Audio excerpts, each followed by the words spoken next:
Hi, good morning on this Tuesday. It's a big day today. Rob Brown here in Memphis. Brendan's down in Ocala, executive producer. Lot to cover tonight. The first time the final 12 CFP rankings come out. Who are the 12 that are going to make the playoffs? Lot to talk about. We got Mr. College Football, Tony Barnhart, on with us here in the first segment. Going to be joined by the intern. William Halliday is going to drop in about half past the hour. Chris Aiken for a couple of minutes from Web-Footed Kennels. We'll say hello, one of our sponsors. And then Rodney Orr, Gator Insider, and Yancy Porter, Rebel Yell Hotline. Smash that subscribe button. Allow notifications on your Android and iPhone. Remember, we're live streaming Twitter, Facebook, YouTube, 7 channels simultaneously. Watch us live or any time. But anyway, we'll get pen and paper handy because there is a lot to talk about today. We're going to cover a lot, and we're going to get the opinion of Mr. College Football, where he thinks this whole thing's going to flush out tonight when the rankings come out, I guess around 7:30. So should be a lot of fun, Brendan. I think there's going to be a lot of angst and consternation on the part of fan bases across the country. Alabama fans, South Carolina, Ole Miss, kind of right there on the edge. And then you've got solid, I believe, Texas, Georgia, and Tennessee. I don't think the SEC is going to get 6 teams, Brendan. You think we can get 4? I think the SEC just eats itself. It's what I think. Yeah. It's like eating your own young here. It's I think you're lucky to get 4. You're looking at 3 to 4, and I think that it will. And we've got a graphic on the SEC power rankings, and I'm sorry, I'm trying to help our guest here, Tony. Get in. Yeah. It's not his fault. We have it's a busy internet day, folks. Cyber Monday yesterday, so the internet is packed with all of you people buying things. So this is why we're dealing with it. But yeah, I think we'll get about 3 teams, Rob, and I was saying something the other day. I said, well, funny thing is nobody would like to play the Florida Gators right now. I'll tell you that. Florida and South Carolina. Yeah, both. Either one of those teams. Yeah. So. Yeah. And let's give Tony a shot. Let's see if we can bring it. We'll try Tony Barnhart and see if he can come in. Tony, can you hear us? Oh my gosh, we can hear you. Well, you can hear us, but now we can't hear you. I think he's we're getting muted. Closer there. We're getting. I think you're muted. Try your mute. Check your mute button, Tony. We're getting closer. Yeah. Almost there. Close. Yeah. Not yet. We'll keep endeavoring and got a lot of. I wish everybody would wait till about 9:15, 9:30 to do their shopping. Oh yeah, no, it's crazy. We'll bring him on in just a second. Rob, talk to you. I was talking to Buddy about it last night and this morning. Just an interesting time when you're looking at power rankings. So. Yeah, well, it is. Football Power Index comes out, and strength of schedule, all that stuff matters. I saw something. Florida's schedule, we knew going into the season that they were going to have a tough schedule, but it wasn't as tough as people thought. It really wasn't. I mean, Georgia was really good. Texas really good. LSU, not so good, 8-4. Ole Miss, 9-3.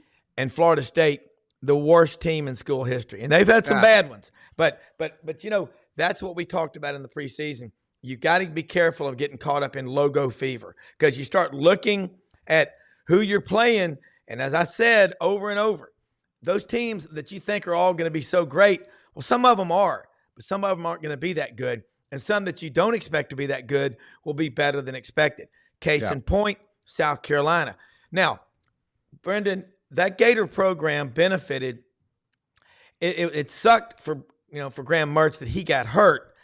But DJ Lagway, that's a guy, that's a thoroughbred. You can't keep him tied up to a tree in the backyard because your 5-year-old kid loves him. It's time to turn him loose. And as he's turned loose, we're seeing the fruits of his hard work. And Billy Napier, look, I'll be the first to admit I was critical of him. But when you watch a program, and we watch all these 16 SEC programs closely, you're going to be hypercritical at times. That goes with the territory. What you better be concerned about is apathy, where fans don't care. That is a real problem. Florida fans, Brendan talks about 6.5 million Gator fans in that fan base. And Tony, jump in. We can hear you.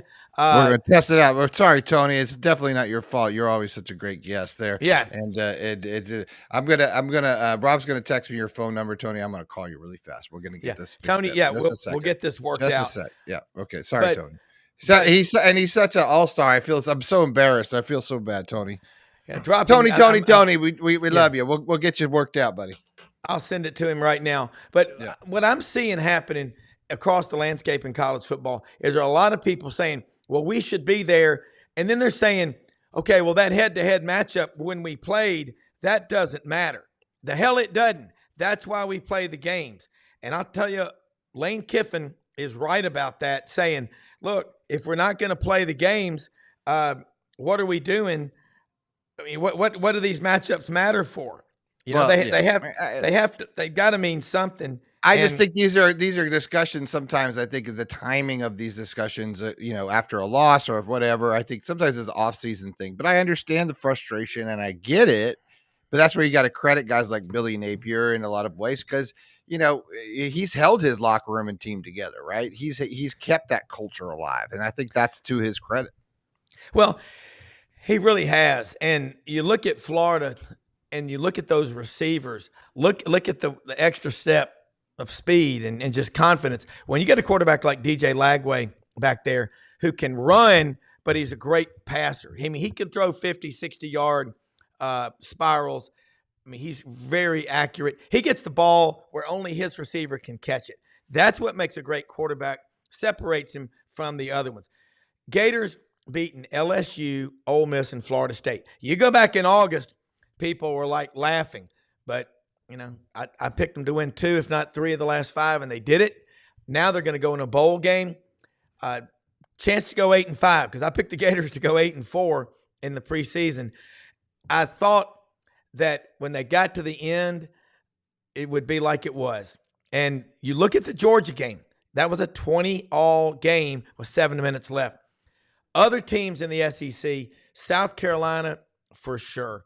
You got to look at them. They're 9-3. They had LSU down big, 17-0 early. They had Alabama beat in Tuscaloosa, and onside kick at the end was great. Lost that one.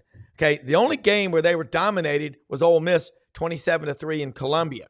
And that was the week after Ole Miss had been defeated at home by Kentucky. And this is a bad Kentucky team. I think they finished 4-8. Across the SEC landscape, Alabama, they're 9-3. They could be 7-5. They're not a great team. You look at Auburn. Give Auburn a quarterback, but Auburn's real problem, I think, is the schemes that they run, and then the offensive line. It is so hard to find quality offensive linemen in college football today. I cannot remember a time. You name me in the SEC an All-American, an Outland Trophy candidate on the offensive line. Where is he? I mean, Caden Proctor at Alabama, he came in so highly rated. Then he went back home to Iowa. Then he came back to Alabama. I look at all these recruiting services. We all do. We study them. But it is, before you make the offer, you must first evaluate properly. If you are not doing a good job of properly evaluating as a coaching staff, you're going to mess up a lot in recruiting. And Alabama, I met their general manager at the Touchdown Club in Memphis. Also met the general manager for Ole Miss at the Touchdown Club in Memphis. What do when asked? They say, I generally manage everybody in the football building. But what that really means is they're having to deal with the NIL collectives and recruiting and all that comes with it, because that's a big deal. Having to have kids come in your office and say they want more money, or if I don't get that money, X school and Y school and Z school are all offering me $100,000 more.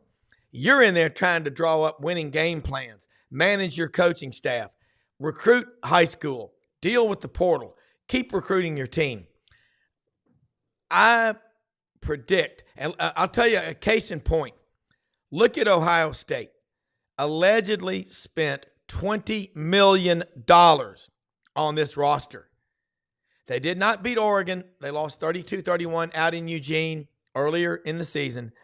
But then they dropped the turd in the punch bowl Saturday, losing at home 13-10 to Michigan. This is not a good Michigan team. I think Michigan finished up 7-5. Go figure. Jim Harbaugh's gone. He was a tremendous coach. We all know about the, signals and stealing signals or whatever. If you don't think every coach and staff in America is out there doing whatever they can to gain a competitive advantage on an opponent, you're blind. You're completely missing it. And what I'm seeing right now, and I'm gonna grab something here. Looking at the SEC, you look at this across the board in this league. Alabama, you're replacing Nick Saban. No one thought that would be easy. Kalen DeBoer's 9-3. Sam Pittman, Arkansas at 6-6. They're going to a bowl. Does he come back next year as the Arkansas coach? I don't know. So, Brendan,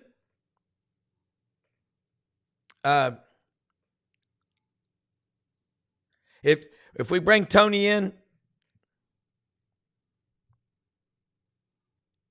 yeah, let me know. Okay. And I just think that I think college football, the excitement, the interest, it's there. This is an incredible season.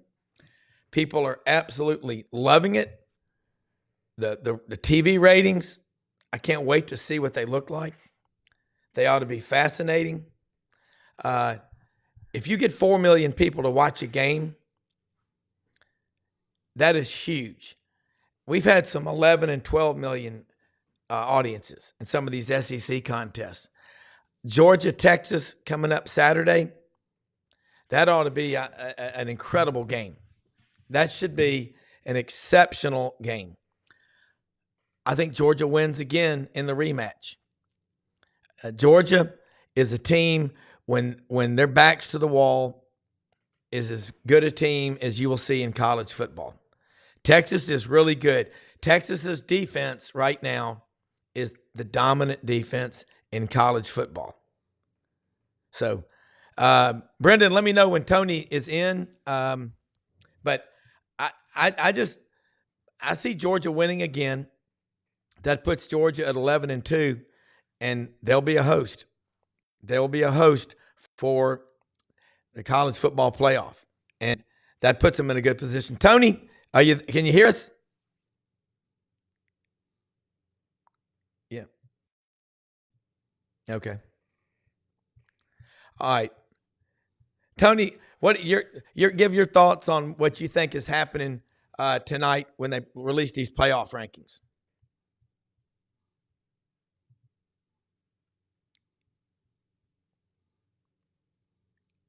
Okay. We got it, Tony? Okay. I don't know if you're muted or not.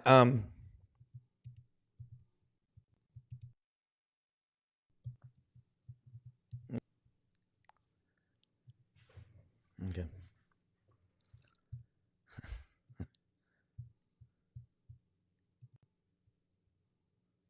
Sometimes that means you're muted, Tony, if there's a little slash button through your microphone settings right there. Yeah, and if it's selected, just click it on and off and see if it comes on or off. Yeah. Yeah.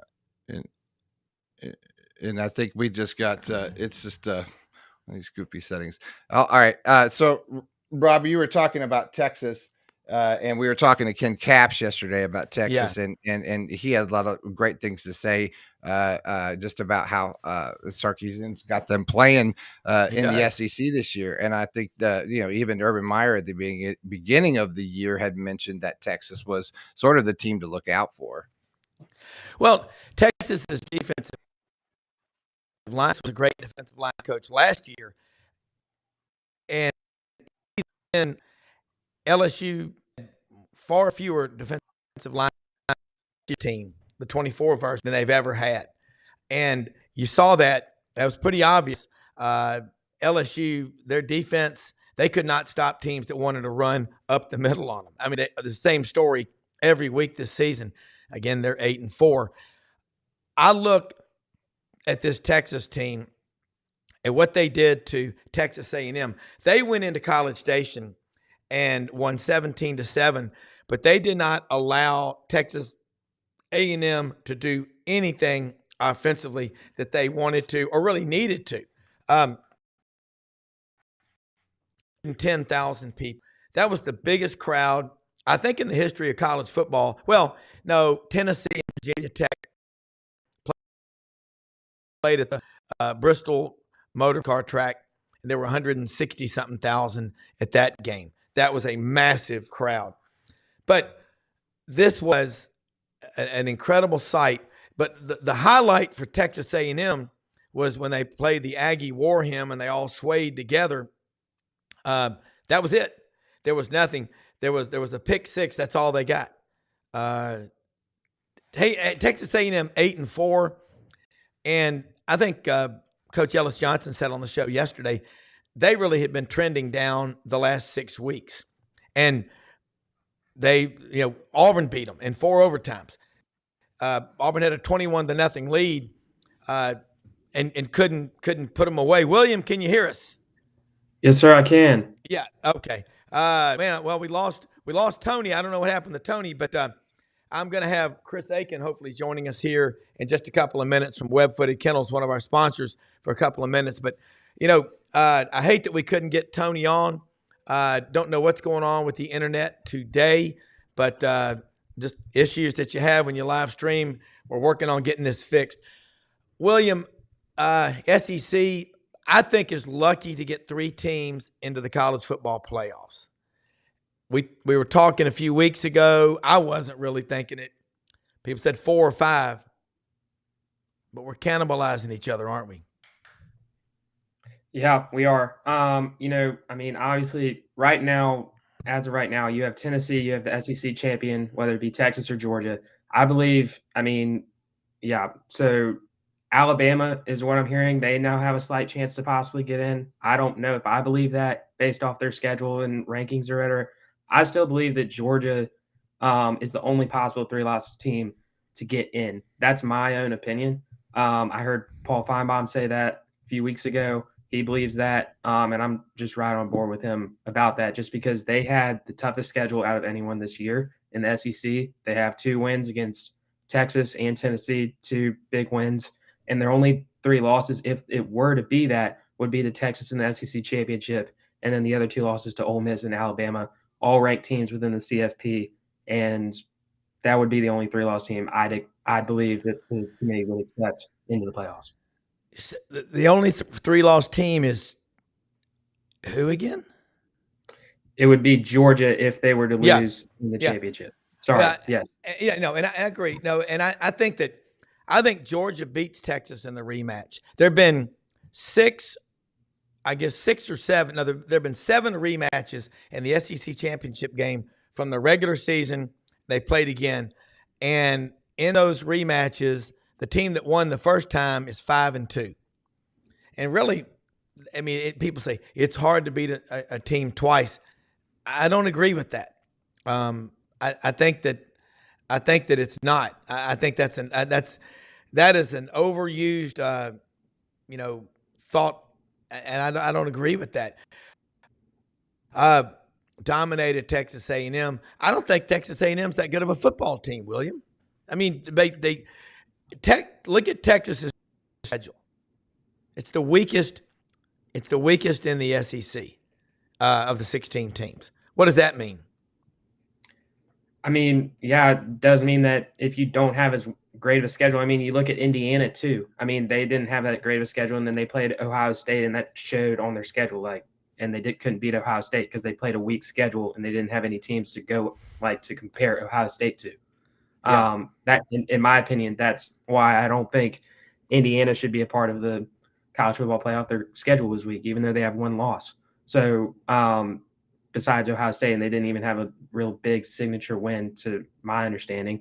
And kind of what you said with Texas A&M, they looked good all year for the most part until they lost to Auburn, and that wasn't that good of a loss.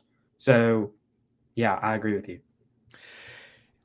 Thinking about college football tonight, the Big Ten, because so many TV sets live in their geographical footprint, we're going to have 4 at least. I think they're going to be Big Ten.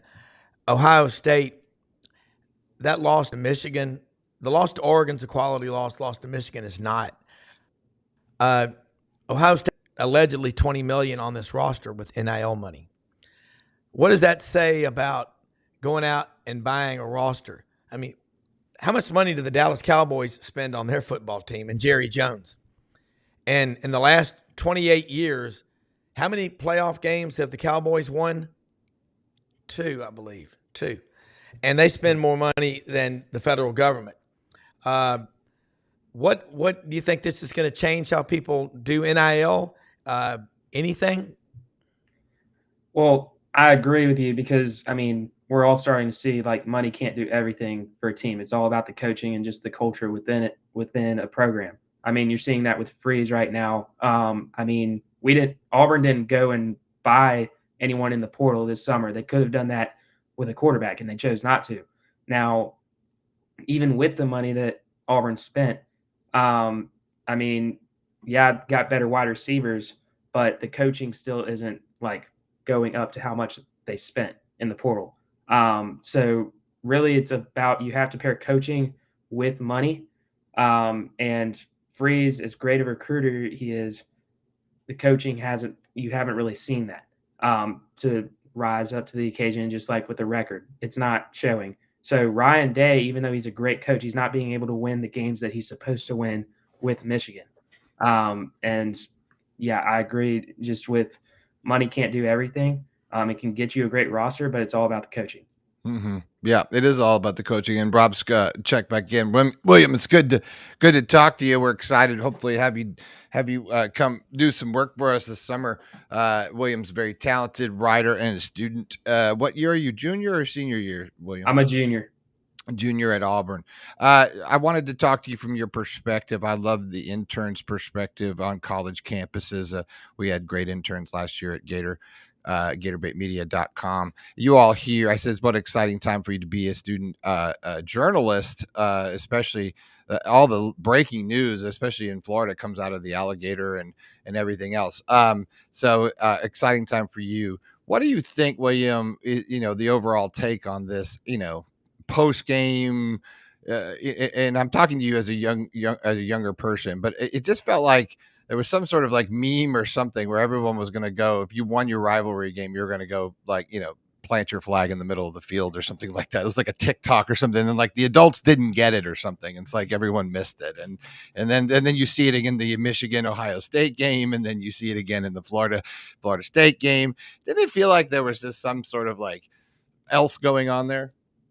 Yeah. And honestly, I think that, to be honest, and as someone that's the age of all these college students, these college football athletes, I just think it's the immaturity, honestly, of the college football athletes. I mean, like you had Billy Napier saying after the game, apologizing to Mike Norvell about like planting the flag, like, and Mike Norvell was upset, as he should be.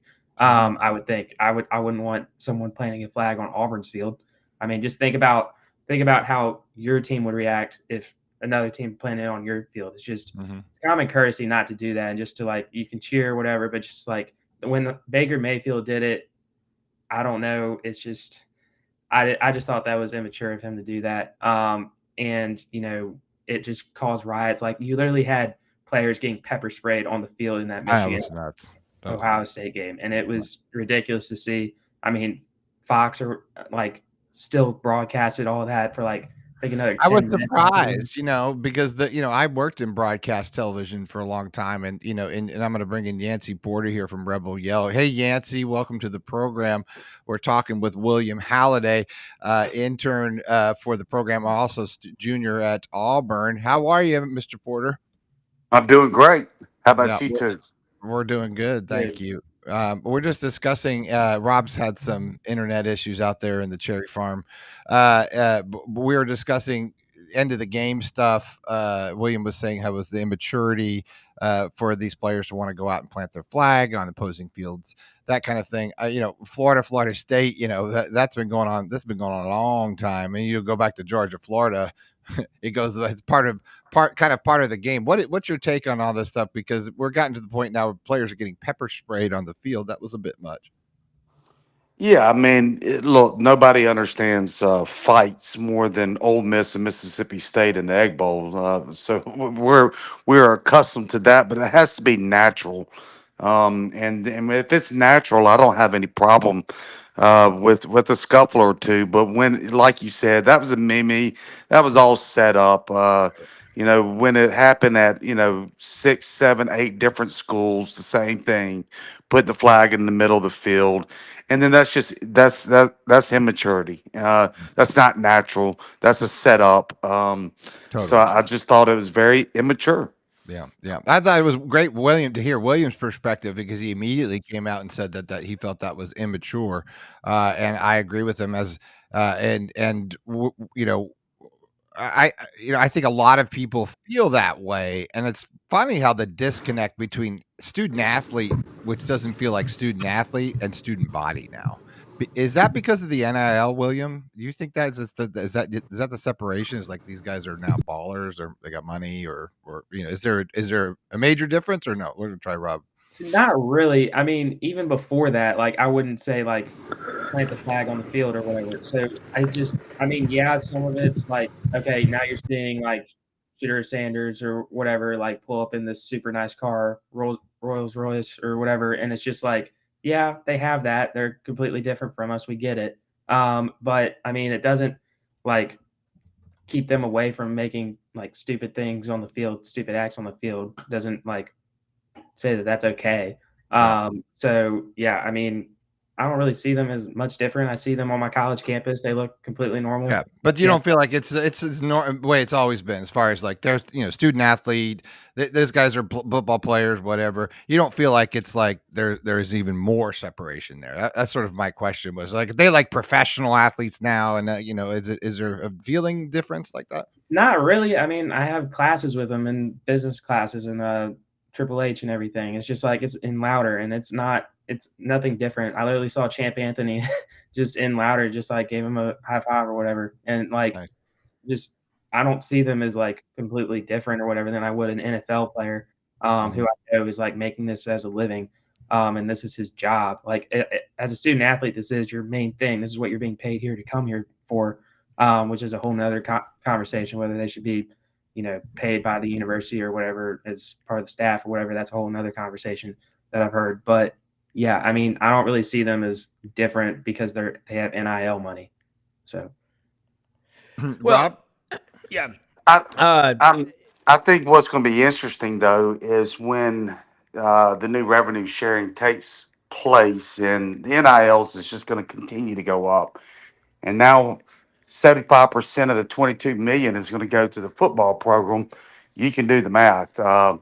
So we're going to be adding an extra, I don't know, per player, per starter, say, at least $400,000 to their pockets. So as you continue to get more and more and more, where running backs are making quarterback money as of this year, right? Where they're making 7 digits. It's gonna be interesting to see, because the immaturity level of an 18 to 21-year-old, right, is different than Yeah. an NFL player when you're getting 25, 28, 30 years old.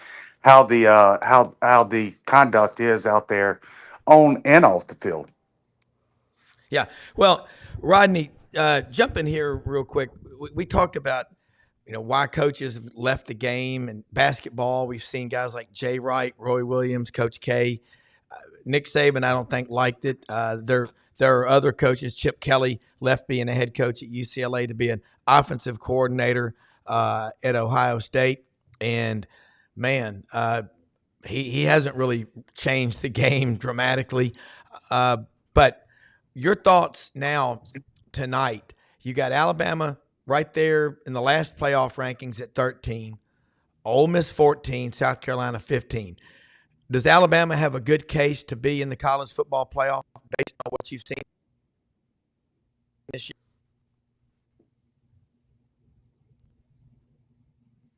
year? Rodney, can you hear us? Okay. We'll try to come back to him. But, Yancy, I'll throw it to you with Ole Miss. Ole Miss at number 14 in the rankings. How strong is their case? And I agree with what Lane Kiffin is saying when the South Carolina subject is brought up. Look, they don't matter. Yeah, I mean, look, you look at Ole Miss and Alabama. I mean, I don't think South Carolina. I would take them out. Ole Miss beat them 27-3 at their place, and it could have been much worse. Alabama beat them. It was tight. It was at Alabama, but it still is a win. All three have losses. You look at common opponents. Ole Miss. Ole Miss beat Georgia by 18. I think Alabama beat Georgia by 7. I forgot the rundown of all the teams that they played together. Oklahoma, Ole Miss won by 24. Bama lost by 21. Common opponents, you look at Ole Miss and Alabama. Ole Miss has the edge with that part. Look, they've both been inconsistent, right? Ole Miss, South Carolina, and Alabama. Do any of them deserve to be in there? I would say no. Honestly, Yeah. I don't think any three of them deserve to be in there. But look, I mean, who deserves to go over them, right? I mean, Miami hasn't even beaten a top 25 team, and that's the problem with the way that they're selecting it. They're just going on your record, and basketball has it right. Their formula is perfect. You have quad one wins. You got quad one wins on the road, at home. They break it down to your actual schedule. And if you did it in that formula, it would look a lot different than the way that they just put it up there with your overall one-loss record. So, I mean, when you get past the 6th or 7th team, there's an argument you can make for the next 15 teams to be in there, honestly.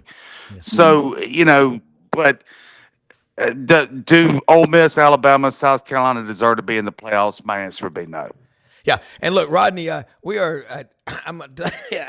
Brendan is amazing keeping this together with baling wire and duct tape. It's Cyber Monday is bled over. Apparently, the internet is at 1,000 times normal usage. So, live streaming like what we're doing right now, we're doing the best we can. And Rodney, based on what you just heard from Yancy and the quad, I agree. College basketball's got it right. It is a little annoying to hear all that bubble and on the bubble, first 4 in, first 4 out. And then the ever one that we hear, all the time is the Ken Palm and whoever Ken Pomeranian. Pomeranian's a dog, I thought, with a tail curled up. But anyway, talk about what Yancy said in Alabama's case, because we lost you there temporarily. Yep. I'm probably going to take a little bit different angle than what Yancy mentioned, although he did kind of allude to it there. I think you have to look at the field, and I think you have to evaluate, do these teams deserve to be in there based on the field? And if you look at that, I think all three of them deserve to be in. I think there's some teams they're mentioning that didn't play any quality opponents, Miami being one of those. Yeah. I don't see Miami with a quality win, to be honest with you. I don't know about some of these other teams. I don't want to downplay SMU. I know they're a really good team. Yeah. Indiana had one game that they had to win, basically, Ohio State, and they got blown out. So, I mean, there's different ways to look at it. And I would say this. So you look at the field, and I think all three of those SEC teams, compared to the field, probably deserve to be in the playoff. And again, I get the comparative scores and all that. You could say on the flip side of it, I think Ole Miss lost to LSU and Alabama, drubbed That's right. LSU. That's So, right. I mean, there's a lot of different ways to kind of look at this. Ole Miss is capable of beating Alabama. Obviously, they beat South Carolina, and you could say that about all three of them. So to me, I mean, it's unfortunate that you don't get the 12. What I would say are the 12 best teams. Again, we're trying to include everybody, and if you're going to do that, then you need to go to 16 or 24 or whatever it is, because you need to get some of these teams in there that deserve, against the field, deserve to be in there. You know what this reminds me of? The end of the semester in college, and you're begging a professor for a B versus a C or an A for a B, and he's going On an essay dude, where it's judgmental.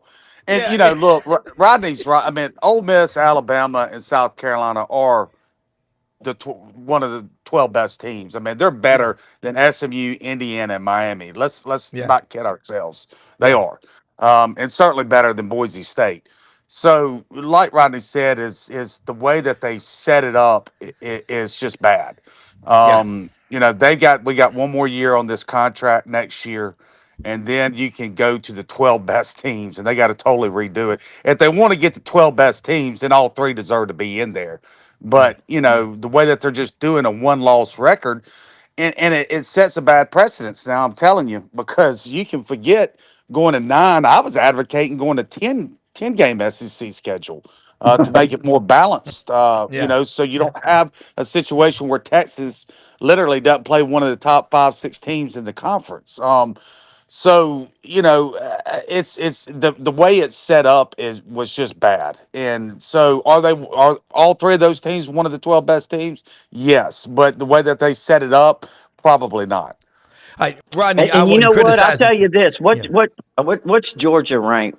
What do you think? What do you guys think Georgia be ranked tonight? I mean, Today, you know, yeah. I think What do all you? three teams are better than Georgia. I mean, Well, let's be that's honest. I what I'm mean, saying. I mean, Georgia, in all due respect, now, I yeah, mean, Georgia, I like Georgia in terms of, Kirby is, if you want to call him the best coach, that's fine. But I mean, they got an incredible program. They're not what they have been the last few years. I mean, I don't see Georgia as any better than these. If I'm evaluating them, Alabama beat them, Ole Miss beat them. So it's just it's tough. I understand it's a difficult process, but I mean it's hard for me to look at it and say, Ole Miss should be out. I feel badly for or bad for whichever of these teams, maybe all of them, get left out. yeah. And Rodney, I was not criticizing you about my comparison about in college, going to the professor at the end of the semester. I'm just saying you're right about, and Yancy said it too, and I think William did. All these schools are coming in here now making a case, and we don't have a 2014 playoff. They're only going to take 12. So I think we ought to look at the basketball model. William, there's your next column. yeah. Why not, when you're writing for the Auburn Plainsman, your next story, do a comparison in the way they do it in college and why we shouldn't do it or should do it in the college football. I think there's just a lot more money at stake in the college football playoff. I think it boils down to that. Agree or disagree?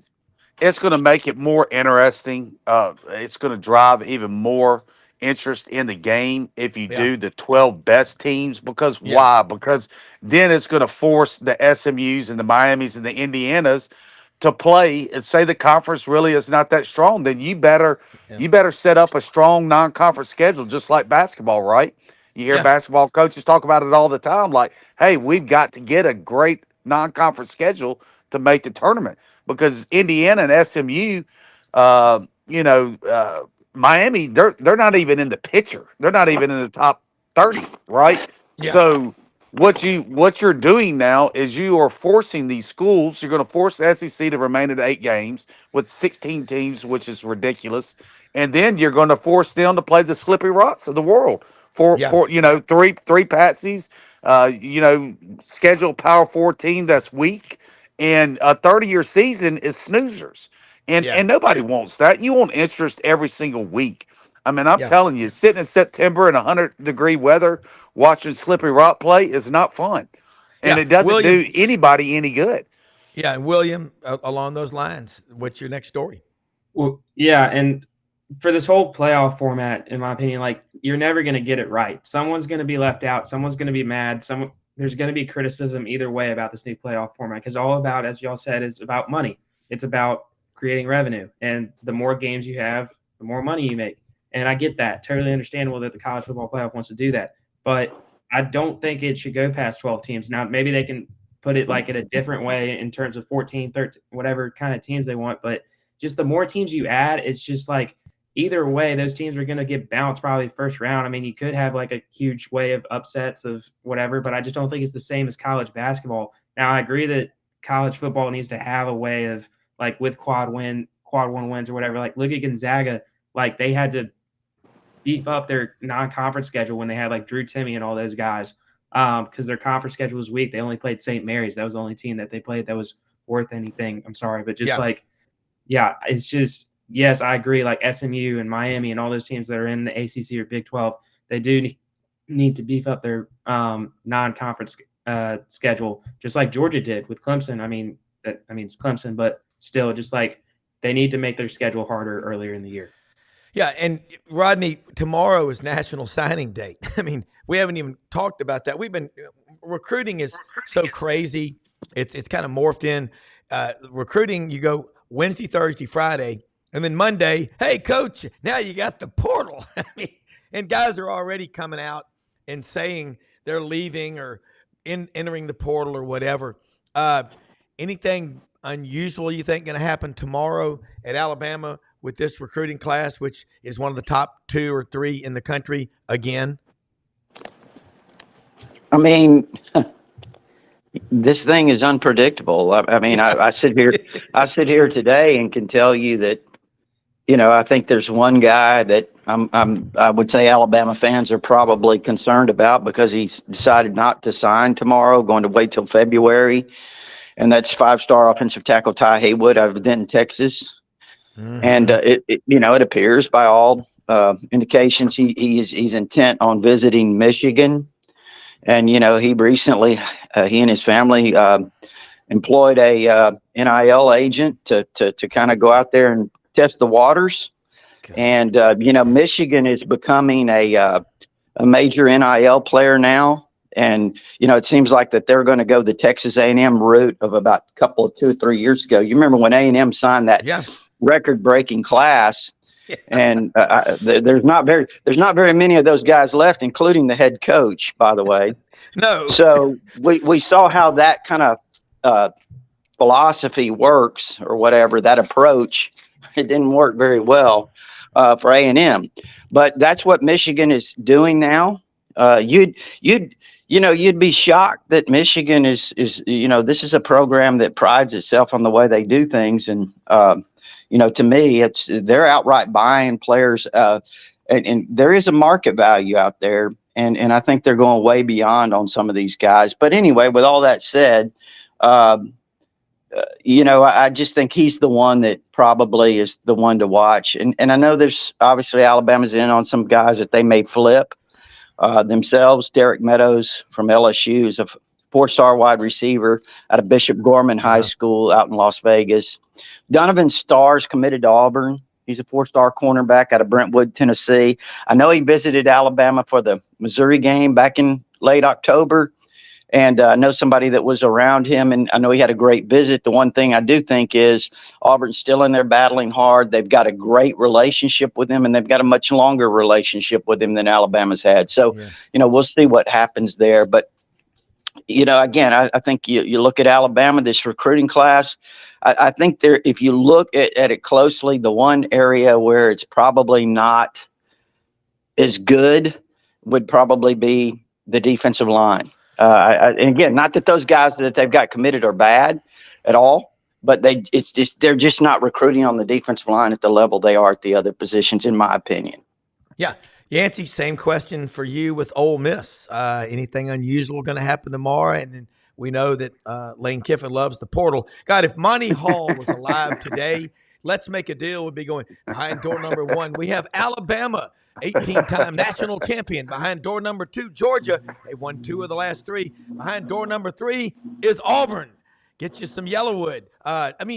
Yancey, this is a Yeah, I mean, wild look, time. let's be honest. I mean, the high school recruiting, the importance is just gone way down in this era, Yeah. right?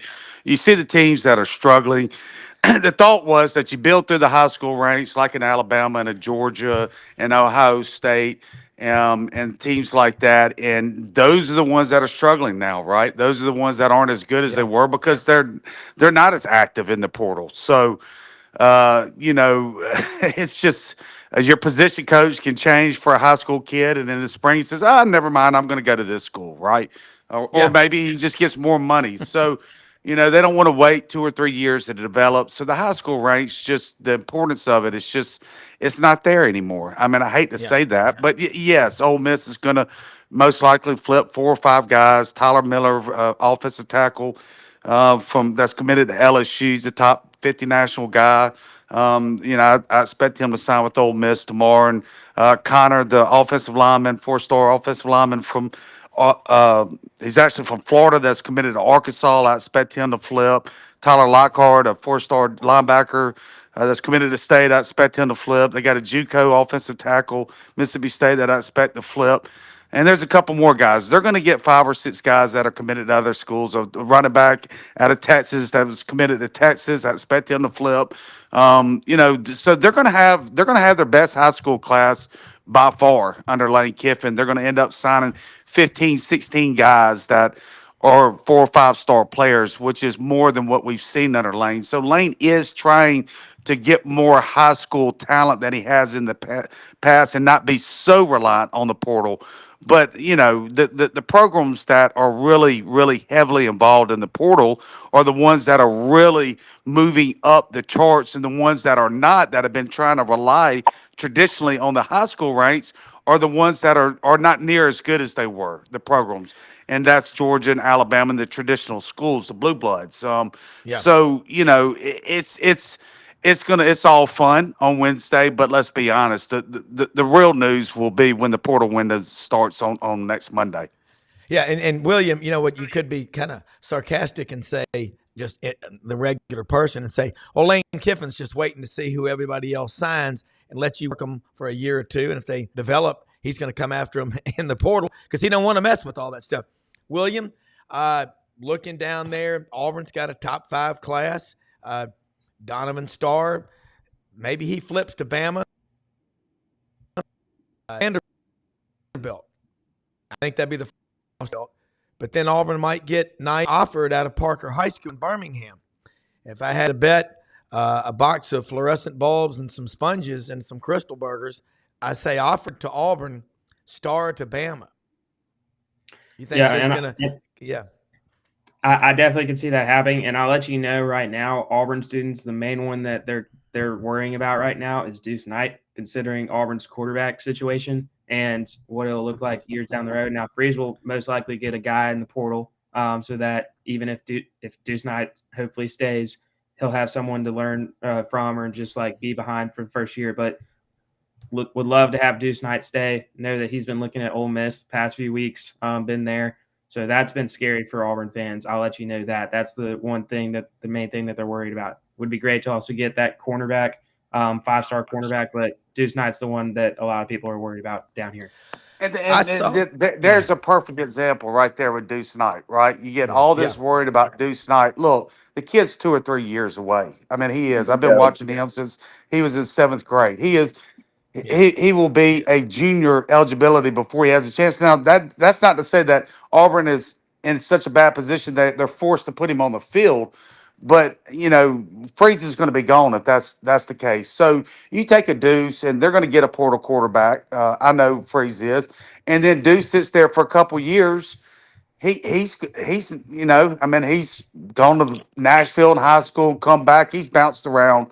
He's not going to wait. So you spend all this time and money on Deuce Knight, and then he's gone in a couple years anyway because he's not ready, and he's not going to sit around for a couple years. So Yeah. what's really the worry about Deuce Knight not ending up signing there? Let somebody else develop him for a couple years. Let him get antsy, and then take him in a couple years. Yeah. Let me say this. I want to echo what you just said. I was thinking the exact same thing, Yancy. Auburn's going to get better quarterback out of the portal. I know Deuce Knight's a great athlete. He is not. Here's what it is. To me, it's all about perception. And these fans, whether it's Alabama fans, Auburn fans, or whatever, you get Deuce Knight, it makes your recruiting class look better because he's hyped up in the rankings, right? Yeah. And Auburn's going to get a better quarterback. I'll be shocked if they don't get a better quarterback out of the portal. Yeah. Well, that's the thing, though, is that I agree with you that I'd be shocked if they didn't either, and they probably will learn from their mistake last year and not giving money to the best quarterback in the portal, which they didn't do, and they just kept Peyton Thorne. Peyton Thorne, though, I think people are going to – Breeze has been known to do well with transfer quarterbacks. I mean, you had Chad Kelly, I think Bo Wallace, and then so he's been known to do well. Malik Willis at Liberty. Yeah. Malik Willis, right? Malik Willis. But you just had your first quarterback, Peyton Thorne. Now his stats were great, but didn't win it, lead Auburn to great winning seasons. So people are going to see if you get another transfer quarterback, hopefully Auburn spends money on a good one, that they're going to be like, okay, why aren't you better be developing Deuce Knight so that in the year that we get it, that Auburn gets a senior quarterback and he's on that way out, we just have him behind it. And I get it, he could leave, that's for sure. I agree with that, and that you need to get a transfer quarterback in case that happens.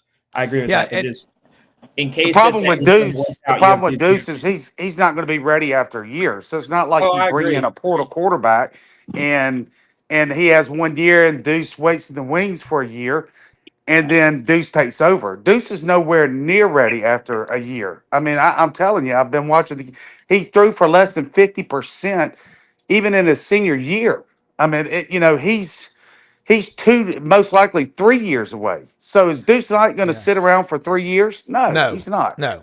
And so why invest all that money into it? I would think Ole Miss would be idiots to invest that money into Deuce Knight. Now, maybe he signs with Ole Miss, and that's great, and it looks for the signing day class, but I can guarantee, Simmons is going to be the quarterback the next 2 or 3 years, Yes. and Deuce Knight is not going to be sitting around for 2 or 3 years waiting on Simmons to graduate. Yeah, that's the point. And everybody on here, I'll say it.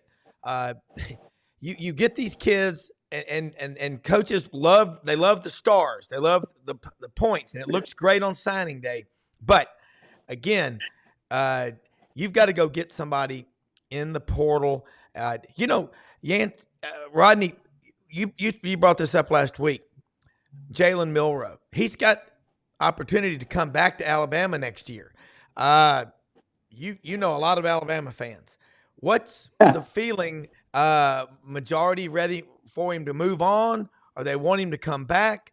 Because the guy's a hell of an athlete, but I don't know if he's the kind of quarterback that Kalen DeBoer wants to run his system. What do you think? Well, you ask a question, I'll give you an honest answer. I mean, I've been following Alabama since 1968, been covering them for the last 30 years. Yeah. I don't think I've ever seen a player, and I hate to say this, no disrespect to Jalen Milroe. I'm just telling you the temperature on TiderInsider.com and the fans I listen to and what they say. That they're ready for him to move on. And, again, there's probably a lot of reasons for that. But he did a fantastic job, in over the course of this season in a lot of ways. And, there was a lot of inconsistencies.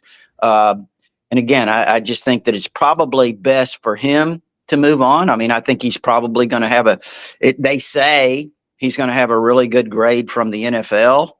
I don't see it, but I know the NFL's changed a little bit, and maybe they think they can mold him into a great NFL quarterback. I don't know, but it sounds like to me he's probably going to go to the draft.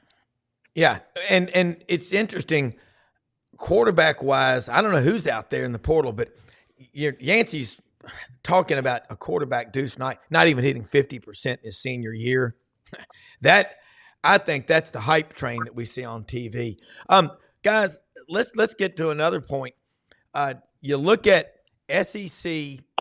If we went to a 9 or 10 game schedule, we would cannibalize ourselves. But look at the Big Ten. You look at tonight. How many teams, guys, do y'all think the Big Ten's going to get? I tried to ask this to Tony Barnhart. We had some technical issues in the first part of the show. Thank you for staying on here and watching, everybody. We will have this fixed by tomorrow. 5 Big Ten teams, 4, versus how many you think the SEC will have, Yancy? How many are deserving in the Big Ten? 3. Yeah, that's right. That includes Penn State, which I still question if they're one of the 12 best teams. Ohio State and Oregon. Indiana looks like they're getting in. I don't know who the 5th would be in. But again, that's it's taking advantage of the model that they're using right now, and that's the problem. You're not going by the best teams; you're just going by the best record. And as you see in the NCAA basketball, that means nothing. It's your how many good wins you have, how many quad one wins you have, how many road wins you have, all that kind of good stuff. So the system was flawed, and I don't mean to get political, but it was kind of the system of inclusion of everything that we just went through with the past administration, right? And so. Yeah. That's the kind of system that was set up here for football. It's not the 12 best teams. It's like we just want to make everybody happy and let's make sure we include everybody, right? And so it should not be that. It should be the 12 best teams. And so with the system they have in, they're probably going to end up with 4. But Indiana it's an absolute joke that they're going to be in the playoffs. And I don't mean to offend any Indiana fan, but it is. Oh, it is a complete joke. William, how many teams? SEC and Big Ten. Oh, I agree. I think it'll be 3 from Big Ten, even though, like, you could say Indiana gets in there just because it's based off what Mr. Yancey said. But I think it'll be 3 at the end of the day. And then from SEC, I'll say 3 as well. I still believe SEC is the best conference out of all of them. I'll live by that as of right now. So do I think more SEC teams should be in there? Yeah. We were talking about the 12 best teams, but we're not. You're going to go based off the record. And I like your honesty, William. So you're learning. You're learning now. Just say what you think and don't worry about hurting people's feelings. We don't have feelings. Yeah. But no, I agree pretty much with past statements made, thinking that I think it's going to be 3 SEC teams and 3 Big Ten teams. Rodney Orr, the man from Corpus Christi, Mobile, actually. Who knows? Again, the Big Ten. Who do you have? You got Ohio State. You got Penn State. Who are the other teams that are going to get in from the Big Ten? Oregon. Indiana, Oregon, yeah, definitely. I think they're going to have probably 4. I'm gonna go 4, and I'm going to say probably maybe 3 or 4. Who knows? Okay. But if it's 3, Alabama gets in. If Indiana or Miami do not get in, they're going to put Alabama in. Yeah, I think from the SEC, I think it's probably 4. But again, that's a 51-49 deal. Yeah, but the SEC, Ellis Johnson was on the show with us yesterday. He said, we're just beating each other up, cannibalizing each other, and we know that. But that, I think, will mean something to the committee. I hope that means something to the committee when they lock the doors in Dallas and come up with. And we always get down to, is it the 12 best teams, the 12 most deserving? It also kind of reminds you of the NCAA March Madness, where you have all those automatic bids, where you have North Carolina, AT&T in there playing the Verizon team or whatever. That's just cannon fodder. But, they're a 16 seed and they're playing Duke or they're playing North Carolina in Charlotte. It's just, a slaughter. We don't want to see that in the college football playoff. We want to see competitive matchups. Boise State, you can sit here and try to convince me all you want. And they've had their moments where they beat Oklahoma on that funny play, but they don't play a schedule 1 through 12. They really don't. And if they had to come down and play an SEC schedule with their talent, you'd have what Auburn looked like under Brian Harsin, a dumpster fire. Okay, so they'll get in. I just don't think they're that good. I think Alabama at 9-3. Now, here's the only thing I'm worried about, Rodney. One week Alabama looks like crap. The next week they look really good. So their next game they play, based on that, I don't know. It depends on who the Now, matchup is. look, But then hey, again, listen. Here's the thing. Here's the thing, Rob. Here, against Auburn, they look both, right? Yeah, they look did. both. They look like crap, and then they look really good at times. They look really so good. They showed the Rodney, whole season in one game. Yeah, Rodney, you've been so damn accurate on your assessment of Alabama because you just tell it like you see it. But you've always said about Jalen Milroe, people will say, wow, did you see what he just did? And then, wow, did you see what he just did? I can't believe he did that. And you've been right about that. He did that against Auburn. Yeah, it's crazy. Yeah. But I don't know what it is. You pay these kids. If you were giving me $250,000 or $500,000 when I was 19 or 20 in college, holy cow! I mean, I just can't even. Look at William over there. William is in college and he gets $50,000 a month in NIL from Bubba, his dad. You should go for 75 or transfer to Ole Miss. What do you think? Hey, let me tell you something. You got 22 more million. 75% of that is going to the football players starting next year. So you think it's wild right now. Just wait. It's going to be, 10 times more wild. I mean, you look at that's $15 million. Let's say the starters of that get probably 60 to 65% of that. I mean, you can do the math. You're adding $400,000 per player. It's going to be wild. But here's the deal with Alabama is that they are so reliant on Milroe because they're not as strong at the other positions. I mean, Rodney and I talked about it from the summer, the preseason. They've got issues in the offensive line. They got issues in the secondary. Those are big issues. They're not as strong up front on the defensive line. So they've got to have Milroe playing Superman to be a really competitive championship style football team, right? And Milroe's just, he can be Superman at times, but he can also be Milroe at times. And when he's Milroe, they're not a very good football team. And when he's Superman, they're a good football team. But do you think that Milroe can be Superman for 4 straight games in the playoffs? No, never. Not going to happen. So, can they get in the playoffs? Yeah, they can get in the playoffs because the name and the mark. Are they going to win the championship in the playoffs? No. The Milroe cannot be Superman for 4 straight games. He might could do it for 2 straight games, but not 4. Yeah. And then we're going to have Selection Sunday, and hell, Auburn might get a bowl bid, William. The possibility because they don't have enough teams that are going to have eligible records. Ufree said he's done. He said he's done. He said he's done in December. He said he wants to go home. That's what he said. He said he's ready to go back home. I heard it first. That's what he said. Who said that? Freeze did in a press conference. He said he's ready to go home in December because he wasn't expecting to get to a bowl game. He wasn't expecting to get to a bowl game? Or at least that's what he said. We heard it in a press conference I did on my podcast. It's like he's ready to go home in December. That's what he said. And well, he's going to have to. I don't know when in December he's going to go home. Monday starts the portal window. Portal. He's fighting for his life next year. He knows that. Re-recruit your current team. I mean, this is seriously. We ought to have a game show. Like, let's make a deal. William, you were not around when Monty Hall was doing that, but, Carol Merrill, remember door number 1, 2, and 3. That's where we're going. I tell you, guys, this college football season, we're seeing it with Ohio State.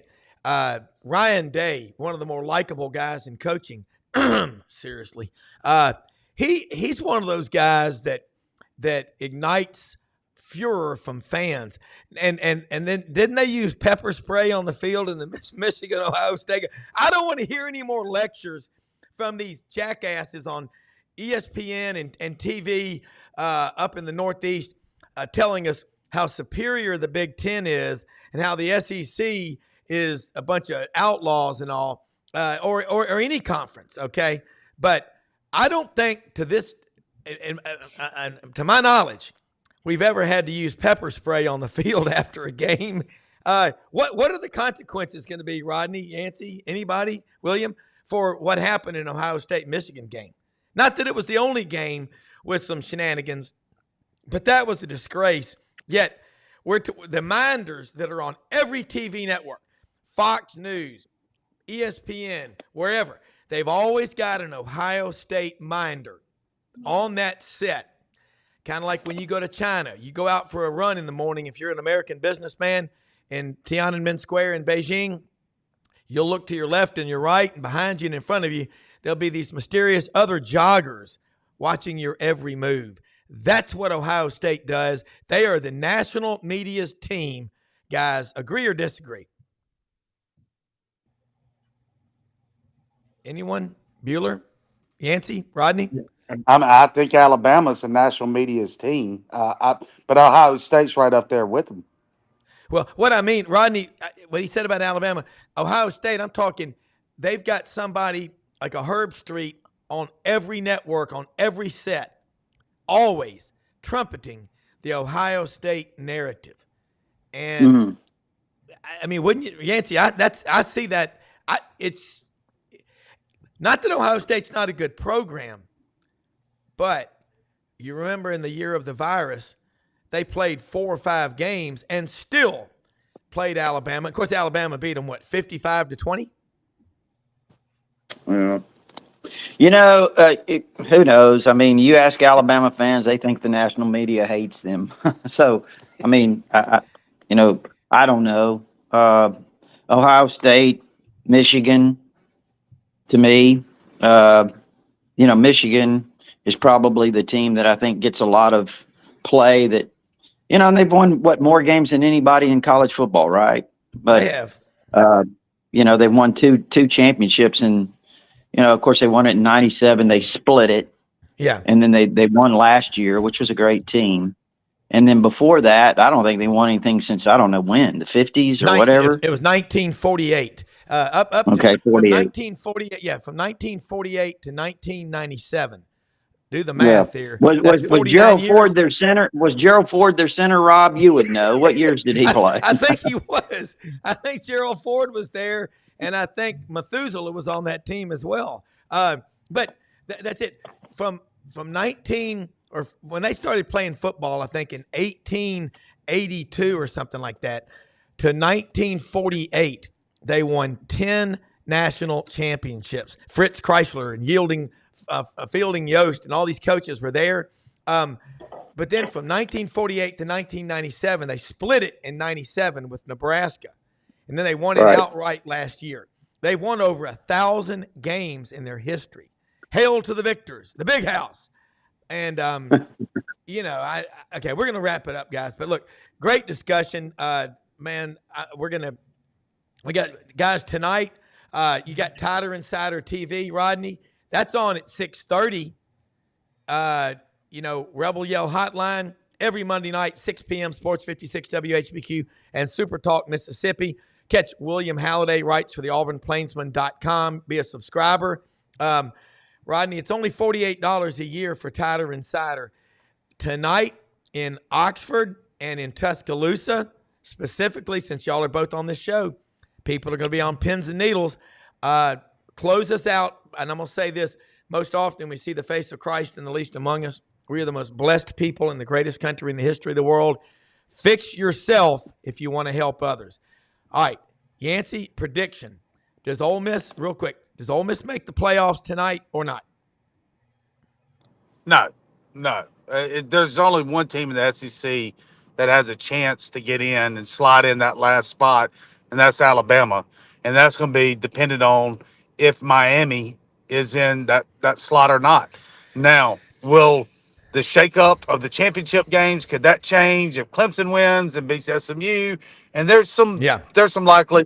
I think the last slot, when it all comes down to tonight, doesn't mean anything. The only thing that matters is next Tuesday's ranking, right? Yeah, Tonight yeah, means tonight. zilch. Yeah, I don't. What was I thinking? Yeah, I mean, we'll My see what they apologies. think about Ole Miss, Alabama, South Carolina, who they think is more deserving. We'll get that tonight, but the only ranking will matters next week. But the final ranking, when it comes out, it will come down because Miami's done, Alabama's done. Who gets that last slot? It's either going to be Miami or Alabama. Rodney Orr. He look, I couldn't say it any better. I mean, I think I'm right there with Yancey. So I'll just say I fall in line with what he said. Okay. All right. Hey, everybody, thanks so much for being on here tonight. We'll be on the Buddy Martin Show tonight, 9 p.m. Eastern on this channel. Thanks so much for watching. Spread the word, folks. Tell your friends.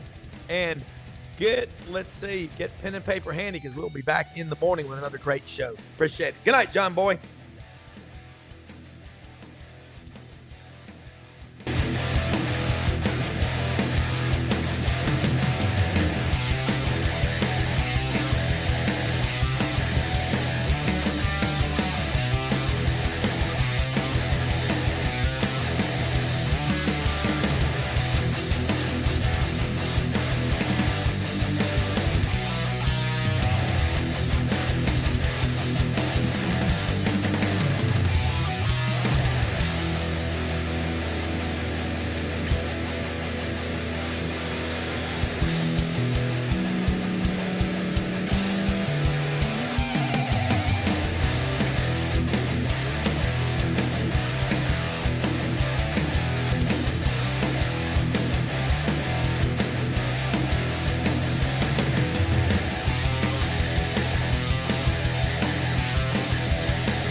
In a perfect world, you'd set a health goal and results would happen overnight. In this world, the real world, it takes time, dedication, and the right support to achieve your best self. The Vitamin Shop's health enthusiasts are here to make sure you're not wasting a single moment on the wrong supplements. From the highest quality sports nutrition and superfoods to the most sought after trends, you'll find a huge variety of science-backed solutions for every goal. And the people to help guide you along the path to greatness. Unbelievably, every 2 minutes in our communities, a child is either bought or sold for sex. I am Ari Dickey, board member for the Nashville Anti-Human Trafficking Coalition. Join me and millions of others in our fight against human trafficking and for its victims by helping to educate the most vulnerable among us, our middle and high school students. Go to nhtcoalition.org, become a partner, and help keep our families safe, because none of God's children are for sale.